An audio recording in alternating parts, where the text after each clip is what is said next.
कुरुक्षेत्र निवासी एक युवक की विदेश में हुई दर्दनाक मौत। युवक की मौत के बाद हुआ नया खुलासा। एक लड़की ने पत्नी होने का किया दावा। युवक के परिजनों ने शादी को बताया झूठा, मैरिज सर्टिफिकेट को बताया फर्जी। शव को भारत मंगवाने व मैरिज सर्टिफिकेट की जांच की रखी मांग। जिले में पिहोवा के गडरिया मोहल्ला निवासी एक युवक की विदेश में दर्दनाक मौत हो गई। युवक 1 साल पहले ही विदेश लेबनान में काम करने गया था।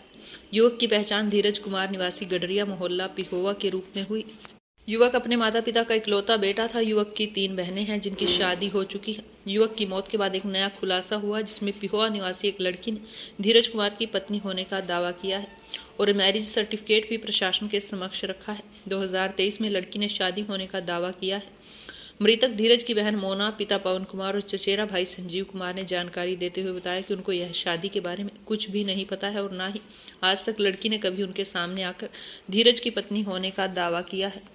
अब धीरज की मौत के बाद यह लड़की सामने आई है। उन्होंने कहा कि लड़की द्वारा दिखाया गया मैरिज सर्टिफिकेट सहित सभी कागजात झूठे हैं। वह प्रशासन से उनका सभी कागजात की जांच करने और जल्द से जल्द धीरज के शव को भारत लाने की भी मांग करते हैं। उन्होंने कहा कि वह प्रशासन के पास छोटा ब्रदर है, कागजातों की जांच कराने के लिए गए थे, लेकिन हम 3 बहनें और प्रशासन सबसे छोटा नहीं भाई सुन था। रहा है। वो जी विदेश गया था, वहाँ पे उसकी वहाँ पे डेथ हो गई है। अब उसकी बॉडी के लिए हम गवर्नमेंट से रिक्वेस्ट कर रहे हैं बहुत ज़्यादा ही। हर जगह आज 15-16 दिन हो गए हैं कि हमें पता भी नहीं कैसे कहाँ से कैसे डेथ हुई है उसकी, लेकिन हमें उसकी बॉडी चाहिए जी। वो बॉडी देने से इनकार कर रहे हैं, क्या कर रहे हैं ये पता नहीं लग रहा जी उसका। क्या नाम था? धीरज कुमार। कितनी उम्र? उसकी 25 साल जी। कब गया था विदेश? वो साल हो गया जी। आज फरवरी में गया था जी, लेबनान में गया था जी। कब मौत हुई है उसकी? कब उसकी वो 21 तारीख को हमें पता, मतलब कि उसका मौत हुई है, लेकिन हमें 23 तारीख को हमें रात को पता चला कि उसकी ऐसे मौत हो गई है वहाँ पे जी। प्रशासन से भी हर जगह पंचायती भी सब कुछ करके देख लिया जी, हमें कोई सुविधा मिल नहीं रही गवर्नमेंट की तरफ से।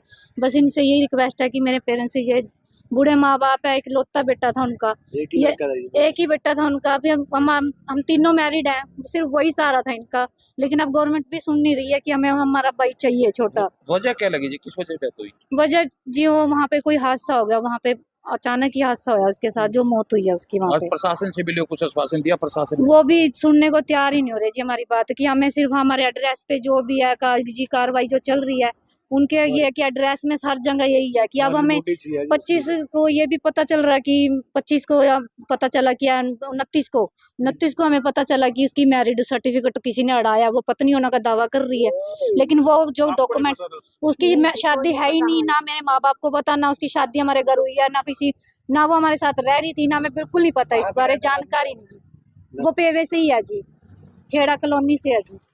वो लड़की दावा कर रही है कि हमें बॉडी की, वो ज्यादा कर रही है कि मैं पत्नी हूँ, कि मेरा हक है कि बॉडी को लाने का, लेकिन माँ बाप भी तो कुछ है कि हमें चाहिए नहीं चाहिए, इनका भी तो राइट बनता है। कोई पुलिस में शिकायत दी है क्या? पुलिस में अभी कागजी कार्रवाई में तहसील में उनके लिए बहुत कुछ कर रहे हैं कि कागजी कार्रवाई, वो कह रहे हैं कि हम इसके डॉक्यूमेंट जो है उसकी छानबीन करेंगे, वो सभी फर्जी लगाए हैं, फ्रॉडबाजी, हनी ट्रैप कर रखा है, फंसा रखा है जी उसको फंसाया गया, इतना हमें पता है। और ये इस जानकारी हमें बिल्कुल नहीं थी। 29 को हमें पता लगा कि उसकी तो शादी हो रही है। बताओ, कितने साल पहले शादी का दावा करा? शादी का उसने मेरे ख्याल से दो पता नहीं 2023 में जी। 2023 कब तक आपको पता ही नहीं? पता नहीं था जी हमें, क्योंकि लड़का हमारे साथ, मेरा भाई हमारे साथ ही रह रहा था, वो लड़की अपने घर रह रही थी जी। अब इसमें ना तो कोई शादी हुई है घर पे, आस पड़ोस कोई किसी से पूछताछ कर सकते हो, हमारे वहाँ ऐसा कोई नहीं है कि रिलेटिव है, कुछ भी नहीं कह रहे हैं जी, वो सुन ही नहीं रहे प्रशासन भी। मैं उसकी बड़ी बहन हूँ जी, मोना है जी मेरा नाम।